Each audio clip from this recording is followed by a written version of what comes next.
membijakkan diri, insya-Allah. Jadi khususnya untuk ahli panitia yang terakhir dalam round yang kedua ini, itu Ustaz Wanji. Okey, sedia Ustaz? Okey. Nampak macam okey. Jadi bagi golongan Islamis ya, mendengar perkataan sekular pun mereka dah allergic. Sekular ni, cakap sekular macam dah kena panah peti ya. Okey.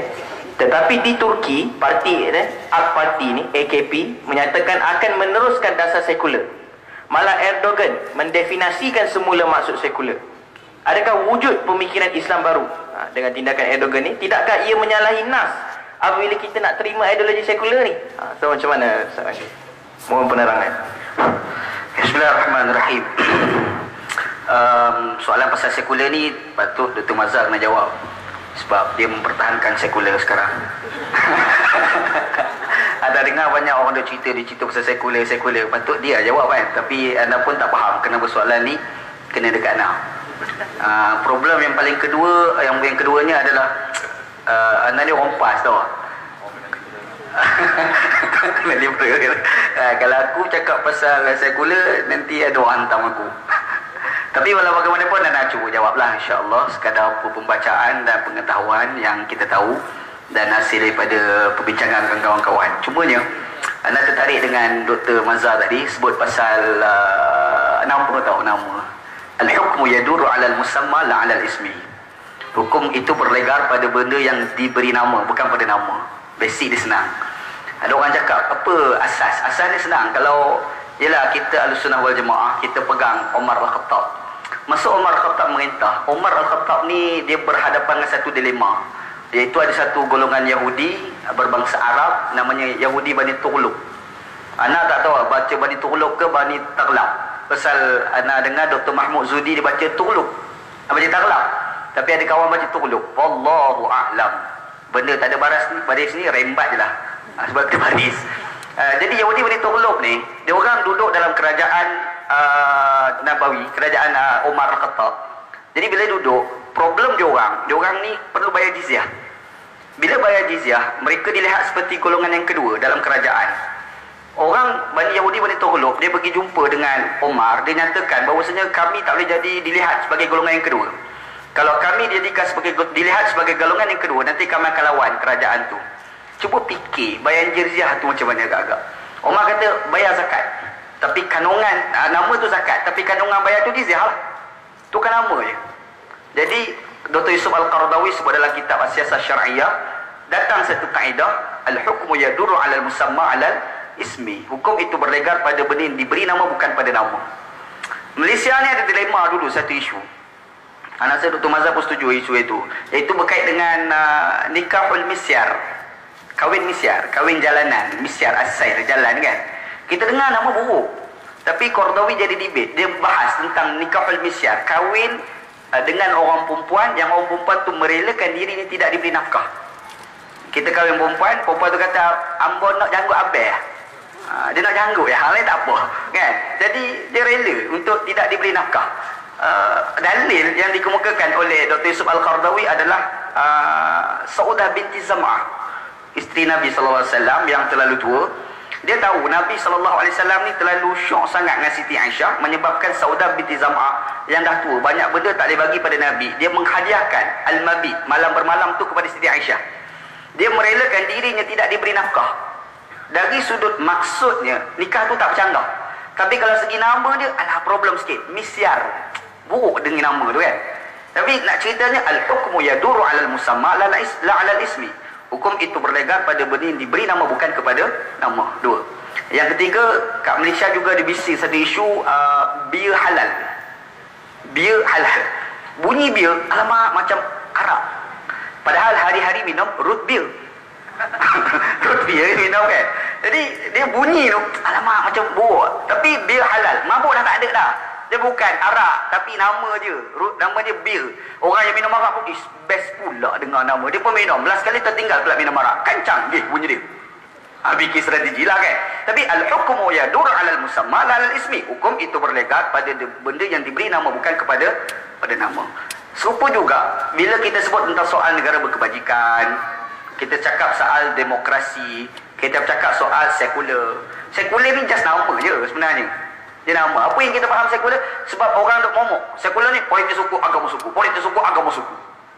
Bila sebut politik suku, agama suku, kafir. Kafir tak tahan tu. Kita pun tak cakap takut jadi kafir. Jadi hal lah. Problem kan benda tu kan. Jadi kita letak mesej selalu. Itu just nama. Okey, apa makna sekular? Kalau kita baca sejarah sekular itu sendiri, sekular ni pun dia ada mazhab tau. Macam kita ada Syafi'i, ada Hanafi, ada Hambali. Kalau akidah tu orang belajar, ada belajar sifat 3, ada sifat 20. Tu mazhab-mazhab. Buat pening dia kita bahas mazhab tu. Tapi ada satu mazhab yang kita tak berapa nak peningkan kepala. Kalau kita bincang mungkin lepas ni kita akan jadi pening pula. Itu mazhab sekular. Jadi mazhab sekular aliran Perancis, ada mazhab sekular aliran Amerika. Perancis ni inti agama. Dia inti agama. Mesti agama tak boleh masuk dalam pemerintahan. Adapun di Amerika, dia sekular. Tapi ada agama. Buktinya bila dia orang nak angkat sumpah, dia orang bawa Bible.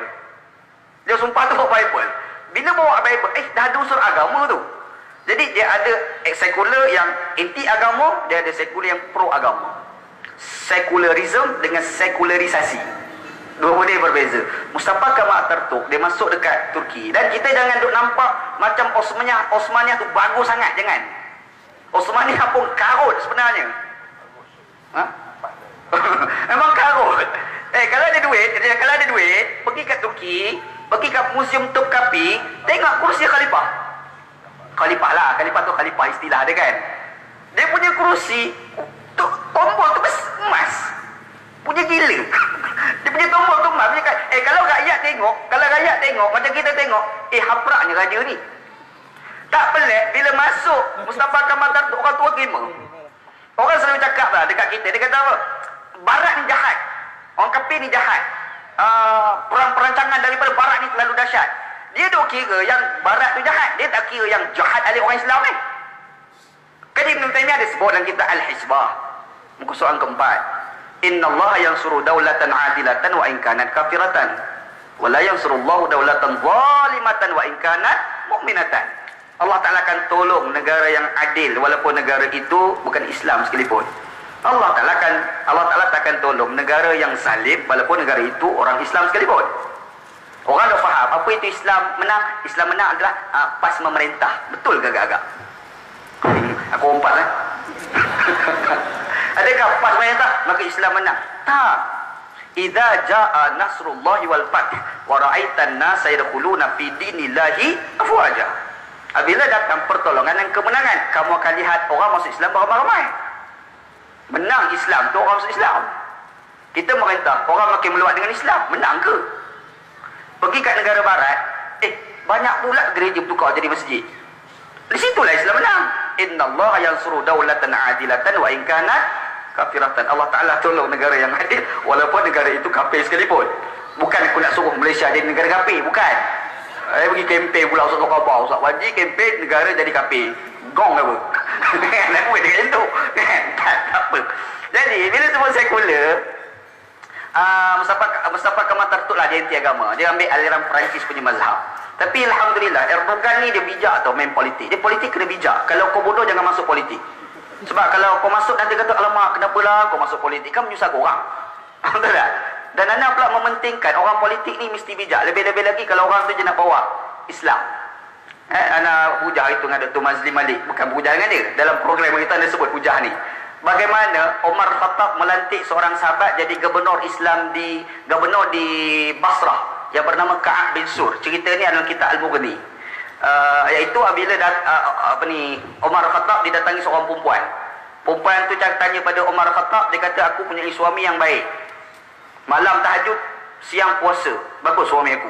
Umar ni kata, bagusnya suami kau. Payah nak jumpa suami macam tu. Perempuan bila dengar, alamak, Umar lambat faham dah pula. Dia tak faham kan. Dia sebenarnya dia sindir suami dia. Jadi perempuan tu pergi. Ka'ab bin Sur ni kata pada Umar, perempuan tu perempuan muda. Bila dia muda, dia pergi cakap macam tu. Sebenarnya dia sindir suami dia. Malam-malam tahajud, siang puasa. Masa bila bersama dengan dia? Loh, tak faham. Lambat faham. Dia lambat faham. Macam mana buat panggil balik perempuan tu. Tanya, betul ke maksudnya pegang-pegang? Betul. Okey, Ka'ab kau tolong jatuhkan hukuman pada suami perempuan ni. Umar minta pada Ka'ab bin Sur. Ka'ab kata, apa aku bukan layak. Doktor-doktor pun tak ada. Datuk jauh sekali kan. Contoh kan. Satu itu hukuman kan. Kalau lantik jadi mufti Perlis, okey dah. Sorry dah. Kan? Jadi aku takkan aku jatuh hukuman. Siapa aku?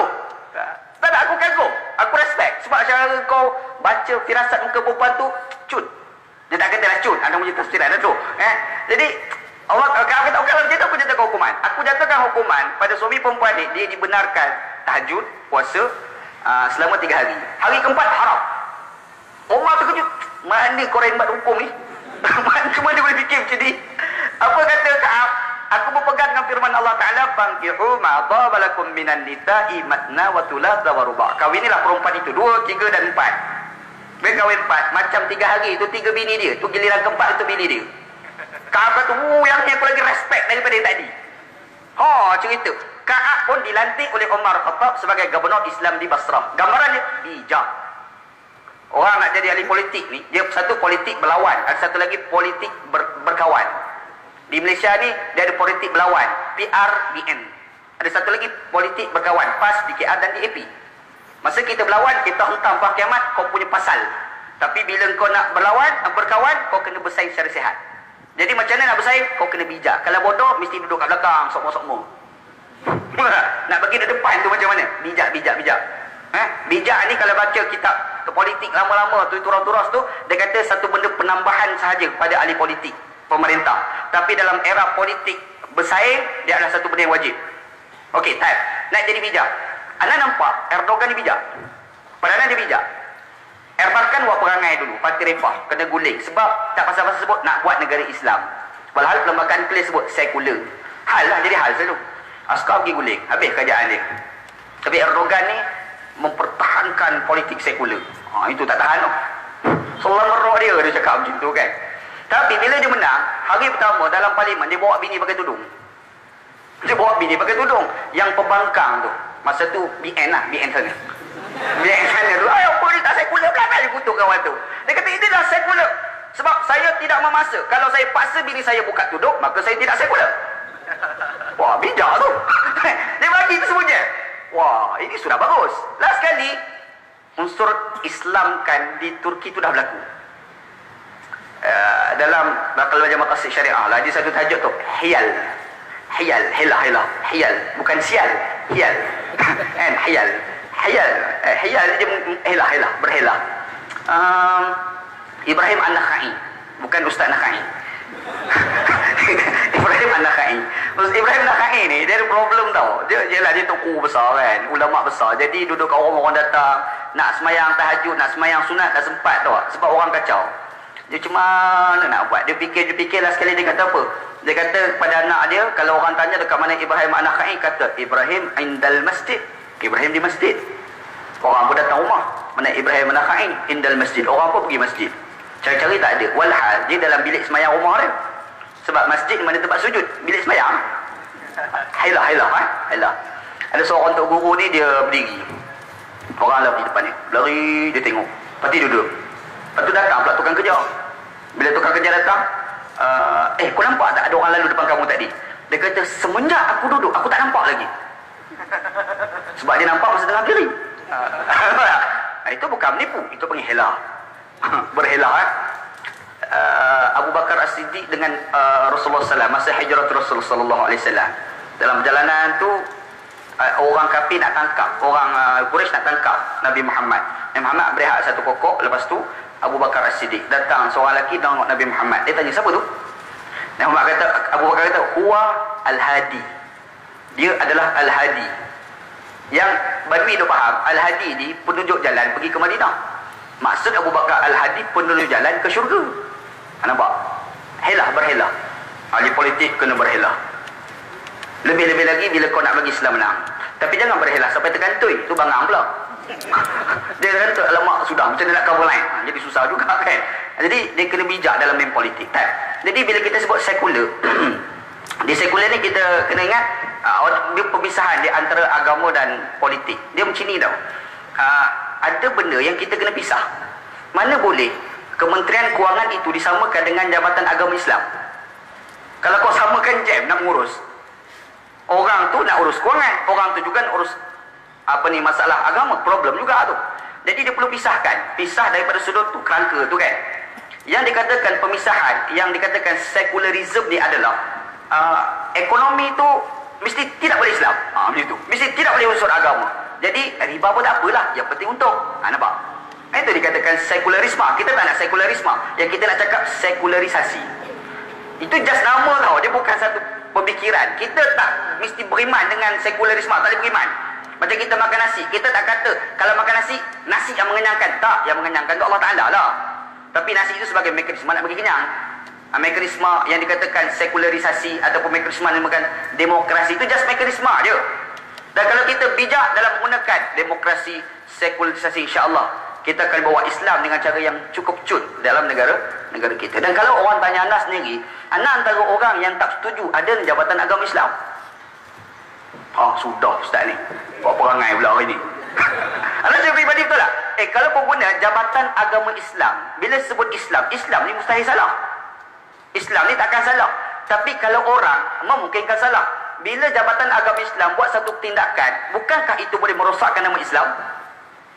Betul dan kadang-kadang, tak payahlah guna jabatan agama Islam, buat badan lain. Dan jangan libatkan kerajaan. Sebab kalau libatkan kerajaan, problemnya apa dia? Problemnya adalah dia terikat dengan keputusan kerajaan. Akhir sekali badan jabatan agama Islam itu sendiri itu dia tidak adil dalam melaksanakan tugasan Islam yang perlu dilakukan. Anda rasa macam barat tu lagi cun lah. Ni sekular betul ni. Kan? Tapi itu anda punya tu lah, tu pandangan anda lah, tak mesti diterima.